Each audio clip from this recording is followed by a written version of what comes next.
Good afternoon. See, I'm back on schedule. 'Cause I said I would be. And when I say I do something, it means I'm going to do it. It doesn't mean it's going to go as planned. In fact, with me, there's going to be obstacles in the way that normal people don't have to face. That's just how it is. A little witchcraft to get through it. That's what I've learned to do, because for some reason I have to. But, question of the day is, are INFJs scary? And the answer is yes. Oh, yes. Now, how are we scary? Well, in a bunch of different ways. And some of you are thinking, but INFJs, you're so understanding and intuitive and insightful and empathetic, and you're always trying to help people, and you're shy and you're introverted and, all those things. So honorable, and that damn integrity principle that keeps you from having fun. But yes, we can be scary in a couple ways. One of them's obvious, one of them not so much. But we'll start with the non-obvious one, because people don't watch my videos to the end because they're like, lack of professionalism, he rambles, and just, no. But the one that people think of, how are we scary?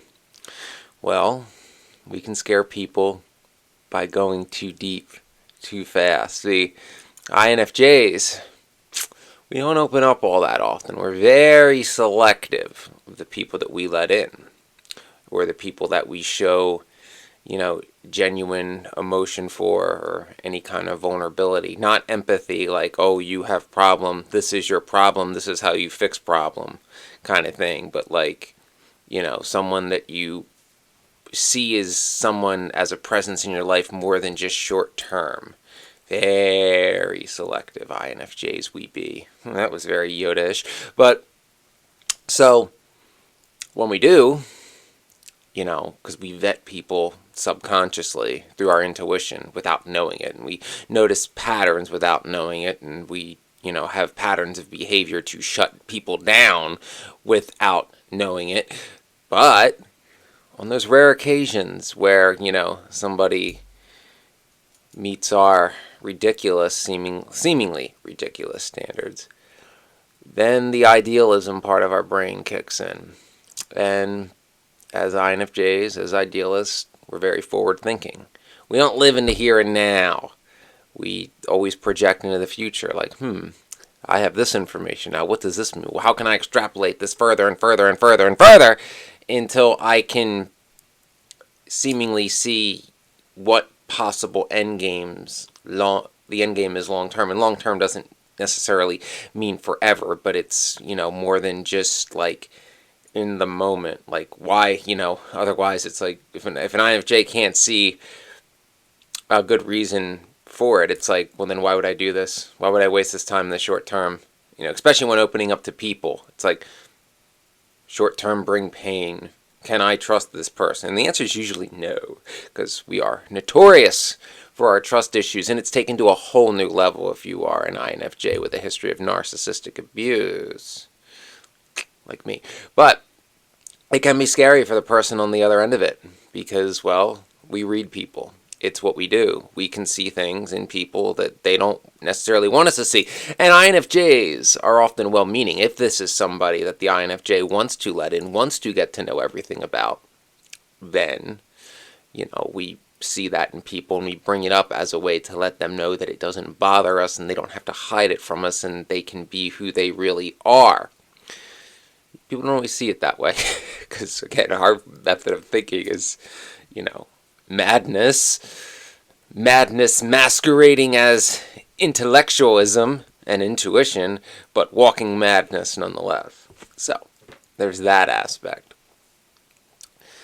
Yeah. Oh, it's hard being us. Any INFJs really are like, no, this is great. Most of us are like, how do I make this seem a little bit sane?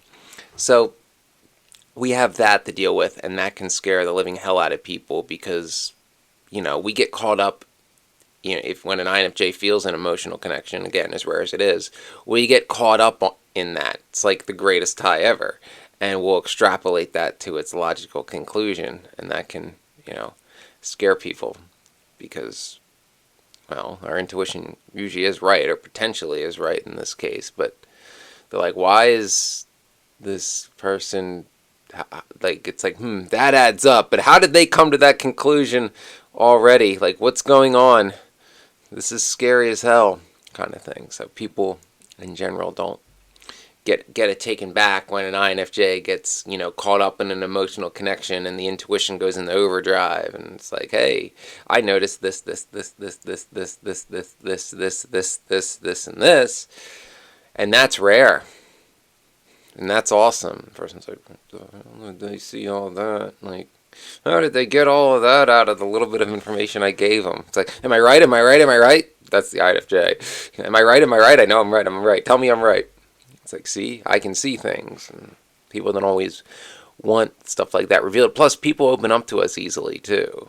So we have that dynamic as well. People go deep with us relatively easily, and then we feel the need to reciprocate in kind, and then conversations can go real deep right off the bat, and that can scare people because it's like, wow, I just told this person I just met all my darkest secrets. That's scary. This person I barely know, they could use that against me. And that's why INFJs get ghosted sometimes, because we know too much that we could potentially use, So, yeah.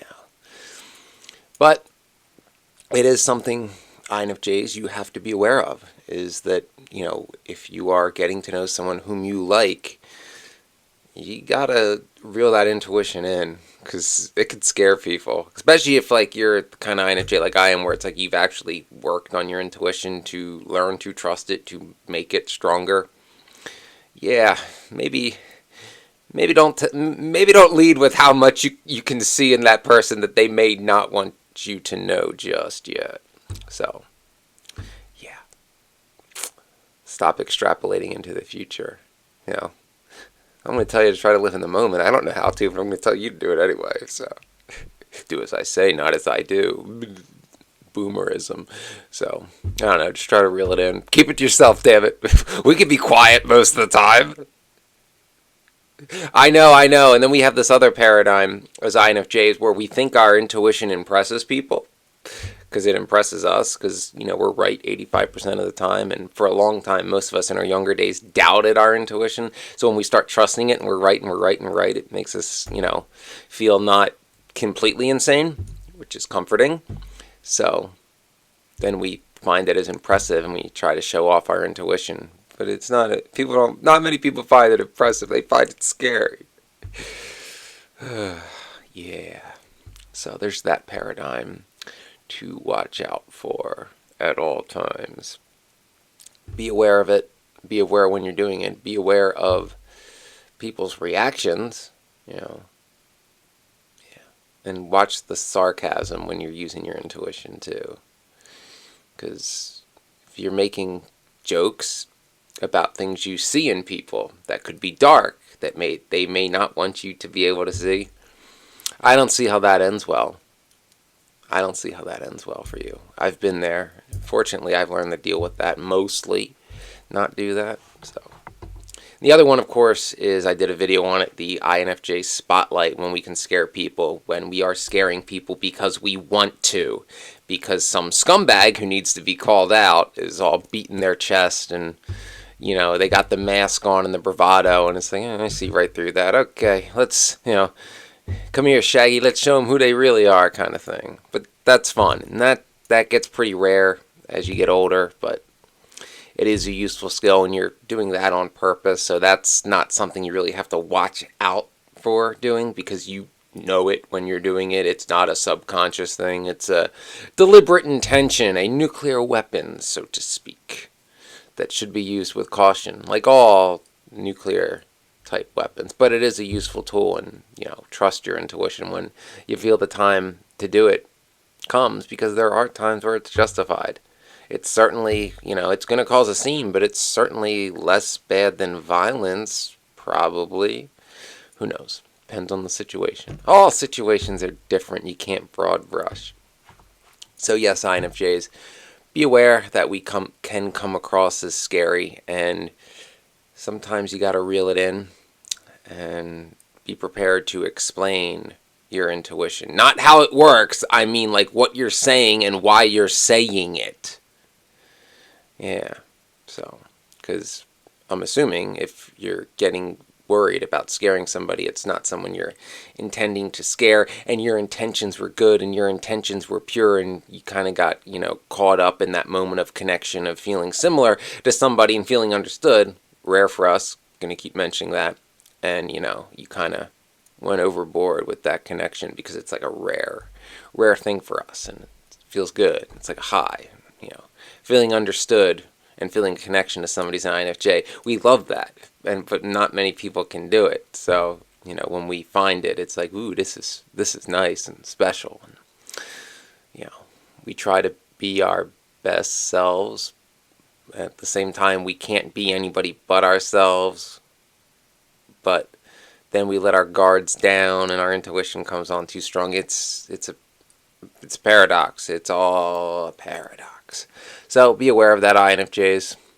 If you've noticed that in yourself, you are not alone. That is why I made this video, for my fellow INFJs to be like, is this a me thing? Is this an INFJ thing? Can anybody understand what I'm trying to say? Hopefully you can understand what I'm trying to say. I put it, in the best words I could off the cuff, but I'm an INFJ, and our speech patterns are kind of weird. So I hope that was helpful. Please like and subscribe. Help support the channel.